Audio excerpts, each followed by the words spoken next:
지금 뭐 보니까 뭐 거래량 되게 많이 줄었고 매물은 상당히 뭐 최고치로 많이 쌓여 있다. 특히 서울 아파트 네. 가격 기준으로 해서 네네. 그런 것들이 사실 지금 대출 규제라든지 예. 그런 것 때문에 수요가 일시적으로 위축돼서 그런 거지. 여기서 이제 꺾일 그런 부분 같은 경우에는 아무래도 이 비트코인이라는 내지는 그 미국 주식이라는 자산 가격이 상승하고 있고 말씀 들어보니까 더 그러한 게 환율도 더 오르다 보니까 네, 여기서 맞아요. 또 차익이 나오잖아요. 그런 부분 때문에 또 대출 규제가 풀리고 하면은 다시금 이제 수요가 붙을 수 있다. 그렇게 볼 수가 있겠네요. 예. 그런데 그 대출 부분을, 저는 어쨌든 올해 시장이 위축이 되는 부분에 있어서 대출이 되게 중요하다고 생각했고, 제가 24년이 사람들한테 되게 각인이 됐을 거라고 생각하는 이유는, 그동안의 부동산 시장에 대한 여러 가지 담론들은 주로 공급 부족이었거든요. 네, 맞아요. 그냥 늘 공급 부족이었는데, 저는 이제 공급 부족 이론을 13년부터 19년까지 좀 쓰다가, 그다음부터는 그냥 주택시장의 수요 따라간다는 거를 그냥 공부해서 이제 깨닫게 된 다음부터는 수요 얘기만 좀 드렸었거든요. 근데 수요에서는 결국은 이게 자기 돈이랑 남의 돈 두 종류의 돈이 있는 거고, 자기 돈은 이제 근로를 통한 경상소득이랑 투자를 통한 비경상소득이 있는 거고, 근데 제가 비트 얘기한 거는 비경상에서 미국 주식이랑 비트 같은 그런 자산들이 좀 영향력이 커졌다. 왜냐하면은 우리 근로를 통한 경상소득은 한국의 경기를 따라가는데, 네. 한국의 경기는 첫 질문처럼 내년에 좀 안 좋을 거니까 경상소득 증부는 크지가 않거든요. 그럼 자기 소득에서 경상소득 증부는 안 크면 비경상소득 증분이 큰 거고, 비경상 쪽 시장은 좋단 말이죠. 그러니까 내년에는 이쪽이 확실히 영향을 줄 것 같고요. 그럼 이게 자기 소득이고 그다음에 남의 자본인 대출을 봤을 때는 남의 자본인 대출의 영향이 굉장히 커진 시기가 됐습니다. 그래서 대출을 그냥 조여버리면은 소득이 반토막 나버리고, 대출을 열어주면은 이제 풀리게 되는 건데, 그래서 정부 입장에서는 대출을 통제하기가 너무 쉬워진 것이, 대출은 입법으로 통제하는 게 아니라 창구 지도로 통제하는 거기 때문에, 그냥 뭐 우리나라가 3%대 중반 명목 성장하는 나라라면은 대출이 뭐 3% 정도 성장하면은 GDP 대비 가계부채 비중이 내려가고요. 그러면은 그 정도는 금융기관도 괜찮다는 거니까요. 금융규제기관도. 그러면은 2,000조 대출 기준으로 60조는 괜찮은데 12개월 나누면 월에 5조는 괜찮아. 근데 월에 3조는 우리가 공적 대출로 할 건데 2조는 민간 대출이 해라. 근데 너네가 그거보다 좀 더 하면은 좀 지켜보고 있다가 뭐 너무 세게 나오면은 우리가 누를 건데, 그래서 올해 8월처럼 9조 7천억 해버리니까는 철퇴 맞아라 해가지고 네네. 9월부터 막 때린 거거든요. 그래서 지금 은행들이 바짝 납작 엎드려가지고 저희 대출 안 하고 있습니다 이러면서 충성정갱한 거고, 내년에 근데 또 내년에 대출이 열려요. 그렇겠죠. 25년에 네네. 또 60조가 열리고, 그 열린 60조에서 민간 금융기관들은 또 연초에 둔촌주공 입주를 포함해가지고 대출 블랙홀이 많아요. 거기 한 10조 나가야 되거든요. 그러면은 막 연초부터 대출을 많이 해주려고 노력을 할 것이고, 그래서 저는 내년을 좀 상고하저로 보고 있는 것이, 상반기에는 대출이 열리면은 가상자산이든 미국 주식이든 비경상 소득도 늘어난 그런 상태에서 대출 열렸을 때 수요가 터지면서 상반기에 강세장이 올 것 같고요. 그리고 강세장이 와서 대출이 이제 다 차버리면은, 네. 그때는 또 올해 9월부터 막은 것처럼 작년 10월부터 막았거든요. 내년은 뭐 한 7월부터 막지 않을까 이렇게 생각을 하고 있어가지고, 네, 그래서 한 상고하저 분위기가 되게 세게 올 거다 이렇게 생각하고 있습니다. 그게 이제 사실 근데 이게 구조적으로 생각을 해보면은 네. 앞서서도 이제 비트코인이나 미국 주식이나 비경상 그 수익 때문에 사실상 이 매수하는 여력이 있다, 수요할 수 있는 그런 여력이 있다고 말씀하셨는데, 이게 지금 뭐 뉴스 보면은 사실 앞서서도 이제 잠재 성장률 많이 둔화되고 뭐 네. 삼성도 그렇고 포스코도 그렇고 뭐 롯데도 지금 뭐 자금 경색 위기 예. 얘기 나오고 우리나라 대기업들이 좀 많이 흔들리고 있잖아요. 예, 맞습니다. 그건 자체는 우리나라 그런 가게들의 소득이 감소한다는 얘기고, 뭐 아시다시피 자영업자들 지금 폐업 뭐 사상 최고고, 이런 것들이 너무 디커플링 되는 상황인데, 이런 약간 부정적인 요인이 부동산 시장에 영향을 미치는 그런 거는 뭐 어느 시점 내지는 어느 타임이라고 보세요? 원래는 네. 성장률이 위축이 되면은 네. 이것도 거의 즉시 영향을 줘요. 저희 성장률이 위축이 됐던 그런 과거 사례들을 보면은, 그러니까 가장 드라마틱하게 위축이 됐던 거는 뭐 97년이든 2010년이든 2011년이든 뭐, 그러니까는 08년 금융위기는 08년에 왔지만 그건 되게 반짝하고 갔으나, 사실 2020년 1분기에도 위축이 한번 왔었던 거잖아요. 성장률이 깨질 거라고 생각했지만은 이제 뿌려가지고 네네. 반등을 시킨 건데, 그렇죠. 20년 1Q도 보면은 이제 거의 붕괴하는 분위기로 왔거든요. 그래서 아마 우리가 뭐 한은에서 1.9 전망했는데 민간 기관에서처럼 뭐 1.5 나와가지고 2%대, 그러니까 실질 2%대에서 실질 1.5로 빠지는 그런 구간이라면은 0.5 빠진 거는 경상을 완전 박살내버리기 때문에 경상소득을. 그리고 사람들이 소득이 내려가는 구간에서는 관성적으로 미래를 전망하니까 이제 수요에 적극적으로 나설 수가 없게 되거든요. 그래서 전체적으로는 그냥 매우 위축된 장세일 수도 있을 거라고 생각을 하고 있습니다. 사실은 제가 내년 상반기 상고하저의 그 상고를 좀 높게 봤었어요. 올해 7월처럼.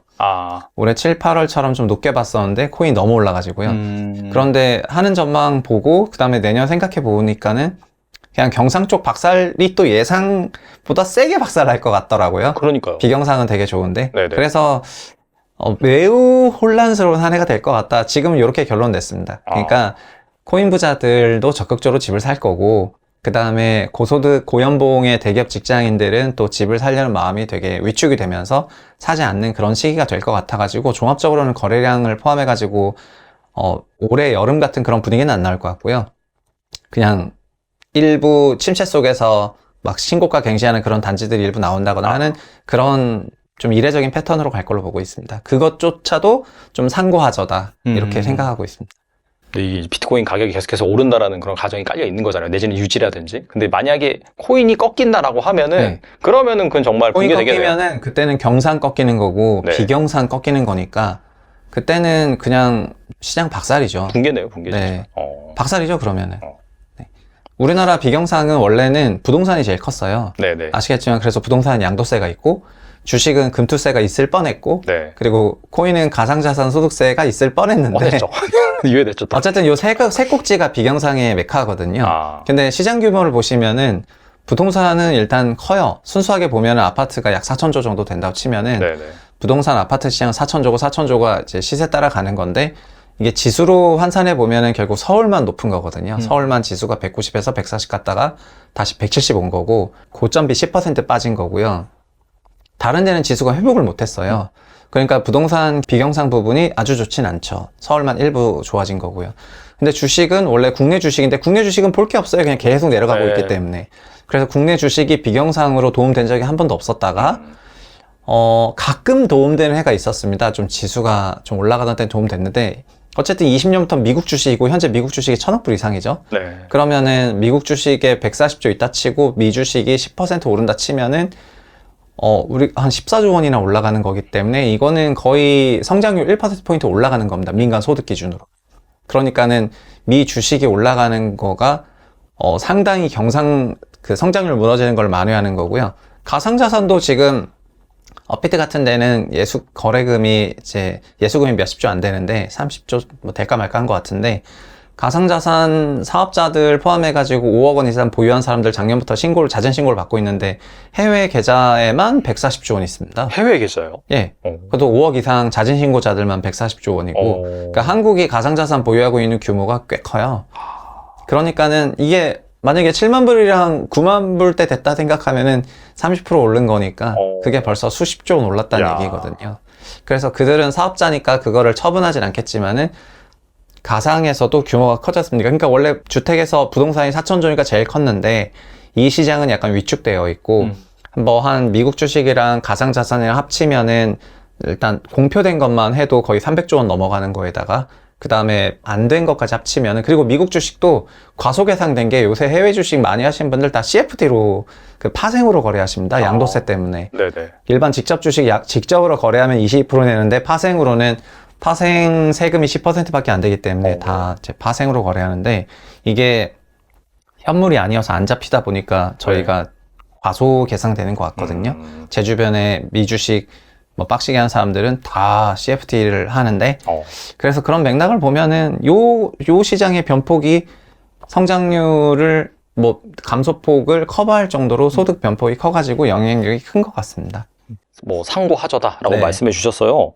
그렇다면 약간 무주택자들이 뭐 집 사기 좋은 시점 한 어느 정도로 보면 될까요? 그거는 저는 아까도 말씀을 드렸는데 그 상고하저라 하더라도 상고가 예상되는 지역이 전국적으로는 아니거든요. 다만 뭐 지수가 그러니까 특정 섹터가 랠리를 하더라도 지수 전체적으로 좀 올라가는 효과가 있으니까 좀 그런 온기가 퍼지는 건 있겠지만은 지금은 어느 지역을 사야 되겠다라고 생각을 하시게 되면은 그러니까 올해 강세가 나온 지역이 내년도 강세일 것입니다.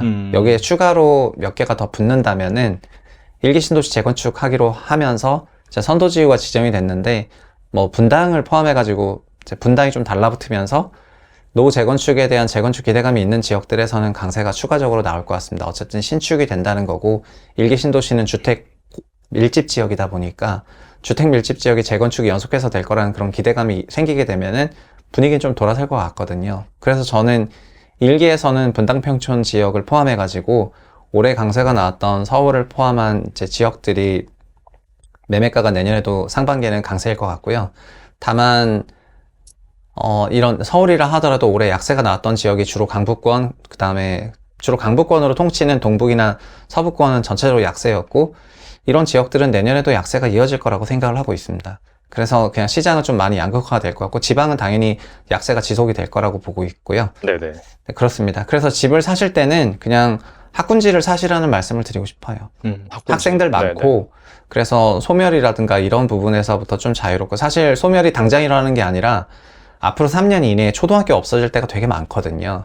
그래서 초등학교 없어질 때가 많은 지역에 영유아를 데리고 들어가기가 쉽지 않다 보니까 그래서 미리 학군지를 가라는 말씀은 이런 주거에 저희가 서포트해야 되는 여러 주요한 기능들 중에서 교육 기능이 되게 중요한 건데 그 교육 기능이 없어지게 되면은 사실상 굉장히 큰 빵꾸가 나는 거니까 그런 거를 찾아가지고 이제 가라는 말씀이고 그래서 저는 학군지를 가라 이런 말씀을 드리고 싶습니다.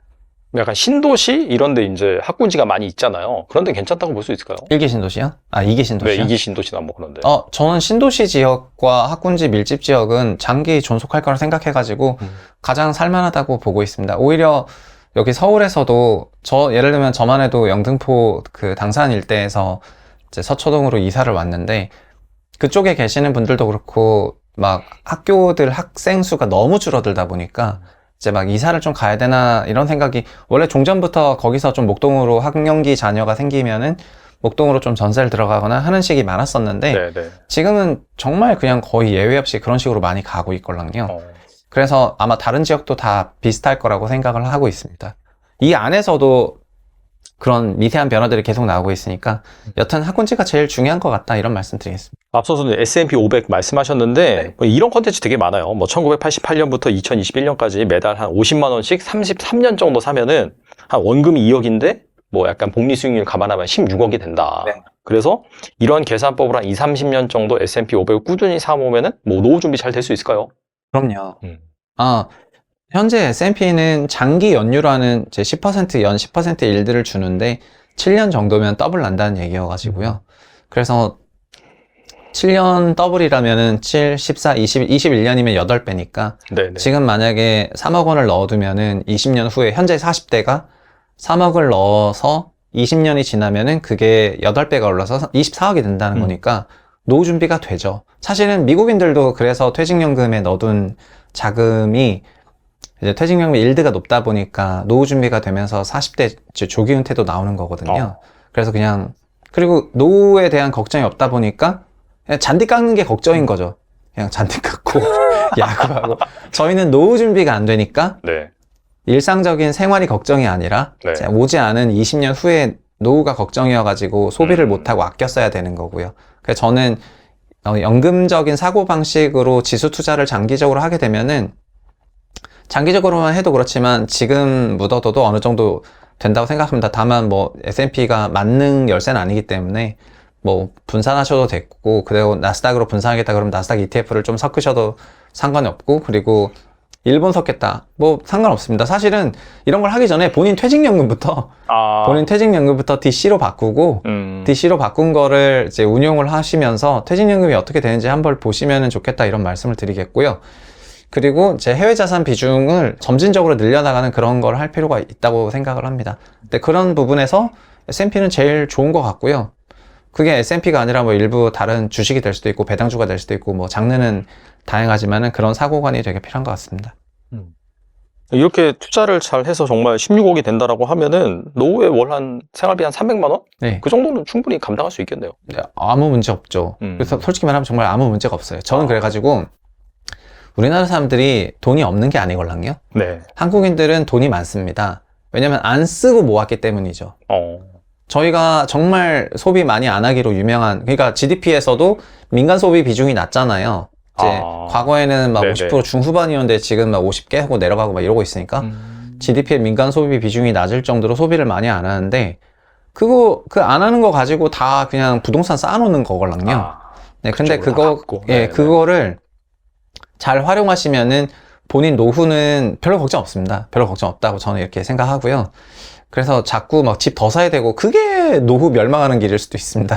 자기가 산 돈 꼬라박혀가지고. 그리고 지금도 생각해 보시면 올해 집 사면서도 저는 느꼈는데 올해 자금조달계획서 조사를 국회의원 2명이나 했더라고요. 국힘이랑 민주당에서 1명씩 했는데 네네. 자금조달계획서로 물어봤죠. 집 어떻게 샀냐.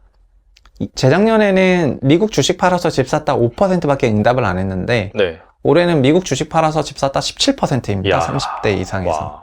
그러니까는 앞으로는 더 많아질걸요? 앞으로는 그렇겠네요, 더 많아질 진짜. 거고 예를 들면 한국인들이 테슬라 제일 좋아하시죠? 그렇죠. 만약에 지금 테슬라가 1T인데 뭐 공격적으로 봐가지고 테슬라가 2T가 됐다 해볼게요. 그럼 테슬라 팔아서 집 살 수 있다 이 말입니다. 사실 물론 테슬라 주주들은 테슬라 팔아서 집 산다는 그런 생각을 안 하겠지만은 근데 금융자산이 또 너무 많으면 반대로 유형자산이 필요해지거든요. 근데 다들 보면 미국 주식 돈 벌고 그다음에 코인 돈 번 사람들 나중에 뭐 할 거냐 물어보면 부동산 산다 그래요. 근데 일단은 자가 주거 안정이 필요하니까요. 네네. 그러니까 우리가 이렇게 초과 수익을 비경상 소득을 얻는 것도 주거 안정을 추구하는 차원에서 하는 거고 그래서 경로는 이렇다니까요. 처음엔 집이 없고 일부 돈이 있습니다. 투자로 돈이 벌리죠. 그럼 집을 사게 돼요. 그럼 집 사면서 돈이 좀 없는데 근데 그러고 나서 다시 또 돈을 만들어가야 되는 과정이 있고요. 그럼 그때부터 집도 있고 돈도 있는 과정이 되는데 거기서부터는 집을 더 늘리는 게 좋을지 돈을 더 늘리는 게 좋을지를 선택하게 되는 거고 거기서 요 레벨에서 저는 해주식 좋은 것 같다. 그 다음에 여기서부터는 굳이 집을 팔면서까지 해주식 할 필요 없고 그냥 있는 금융자산을 연금화로 해놓으면은 그게 20년 후에 크게 8배 이상 벌어져서 오니까 그때부터는 너가 지금 벌어들여 있는 소득을 다 그냥 소비로 쓰더라도 문제가 없다 생각하고 그렇게 돌려놔서 미국인처럼 살아라 이런 얘기를 하는 거거든요.